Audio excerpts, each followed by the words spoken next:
A lot of you from the comments that I've read are hoping to do it in the future, and you should. I know resumes can be kind of scary at first. It's like, what do you put on there? A lot of people are getting roles that are kind of relevant to their past work experience or also what they would like to do in the future. It won't tell you what kind of pasta you are or what kind of pet you should have in like 30 years, but it will get you into the DCP.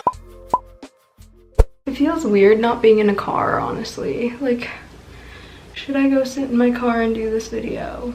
Or should I grow as a person and do it in front of my ear wall and my towels? Hey guys, it's Caitlin, and today I'm doing a little bit of a different kind of video because obviously I'm not in a park, I'm not vlogging, but I'm here to tell you guys how you could possibly get into the DCP. A lot of you from the comments that I've read are hoping to do it in the future, and you should. You 100% should, because this is honestly one of the best experiences I've ever had in my life, and I want as many of you guys to be able to also experience it as well. All of these things are how you could possibly get into the DCP or how to make yourself a strong candidate to getting into the DCP. I mean, honestly, these are the things that I made sure to do when I applied, and here I am, but that doesn't necessarily stand for everyone. In reality, I'm not telling you that you are going to get into the DCP if you do these things, but I think that they definitely help you in the future, in the long run, if you do want to apply. First of all, I just wanted to talk about the qualifications that you have to be in the DCP or to be considered for the DCP. So all of these qualifications you can actually find on the Disney website, but I thought it would be beneficial to kind of talk to you guys about them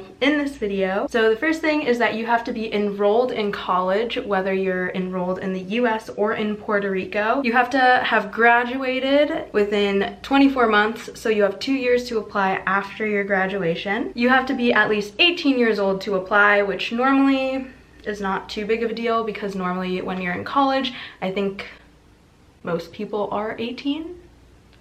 Maybe. Also, last thing, you have to be qualified to work in the US. Next, I'm going to talk about your resume. I know resumes can be kind of scary at first. It's like, what do you put on there? How much do you put on there?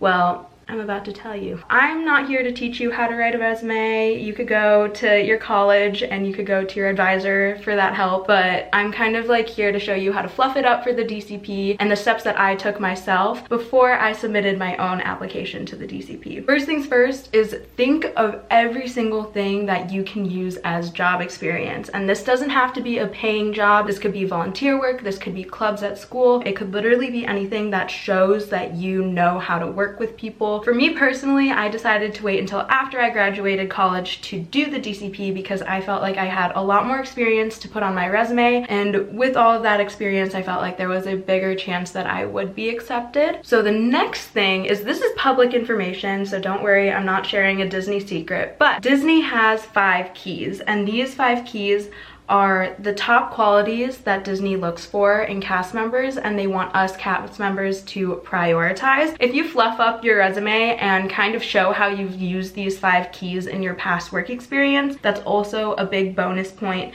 for Disney to see in your resume. So the 5 keys that us cast members hold to heart are safety, courtesy, show, inclusion, and efficiency. So if you show how your job is relevant to any of those 5 keys, it doesn't have to be all 5 at the same time. That's just another way that you could boost your resume for Disney to be like, oh my gosh, wow. The next thing I want to talk about is role selection. Obviously here at the DCP, there are a ton of different roles that you could be in. A lot of people are getting roles that are kind of relevant to their past work experience or also what they would like to do in the future. First of all, you can't choose your role. Disney places you in the role that you are best suited for. It's good to familiarize yourself with the roles anyways, just because then you know what to tailor your resume towards. These are some of the categories that I know of. There might be more, and they're all on the Disney website. There's food and beverage, attractions, merchandise, recreation, housekeeping, custodial,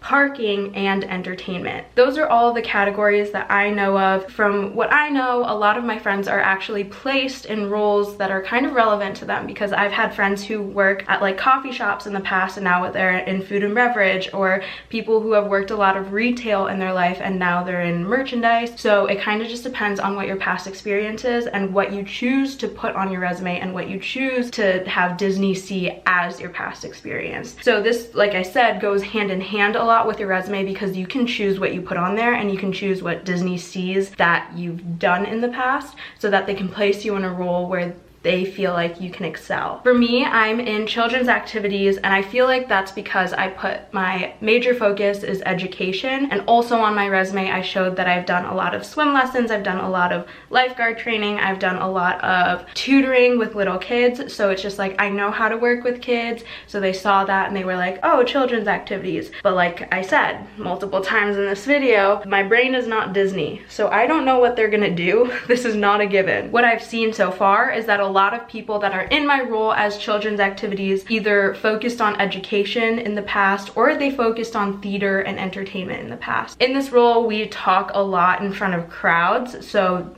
there's no way you could do it if you have stage fright. And then also we interact with a lot of kids. So if you have past experience with kids,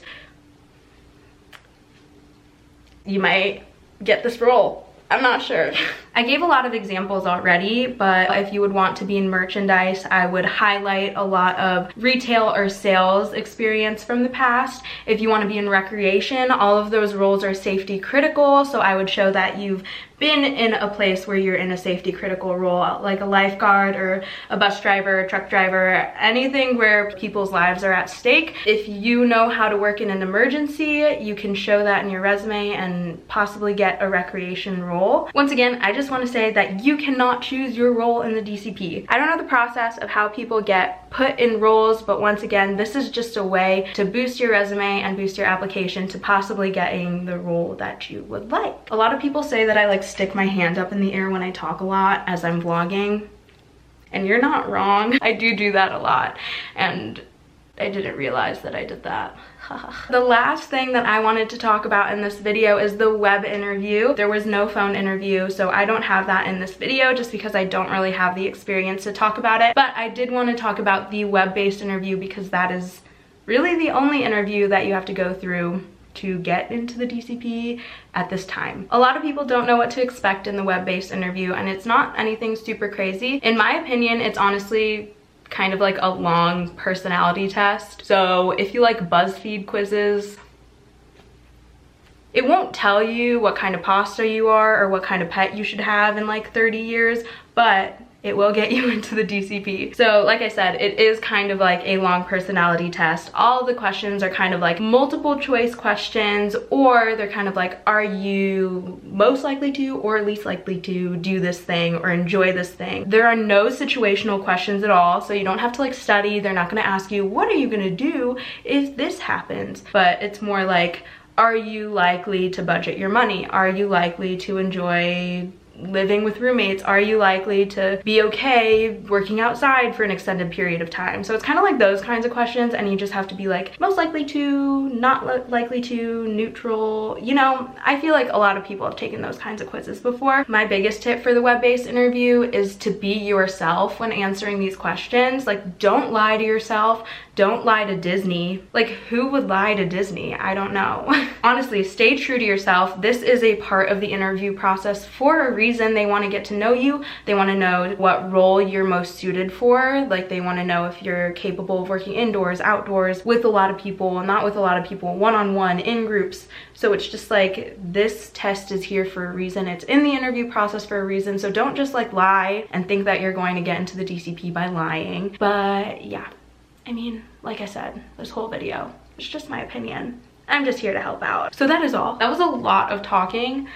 I talk a lot, but like that was a lot. So those are all of my tips for submitting an application to the DCP. I feel like I covered the whole application process, or all of the things that you need to know. But if you guys have any further questions about applying for the DCP or anything about the DCP, please leave them down below. I do try and answer all the questions down in the comments whenever I have the time to. So yeah, and I literally love reading all of your guys' stories about the DCP, or how you found out about it, or your dreams and hopes to be in the DCP, because that was me in the past too. So if I could do it, you could do it.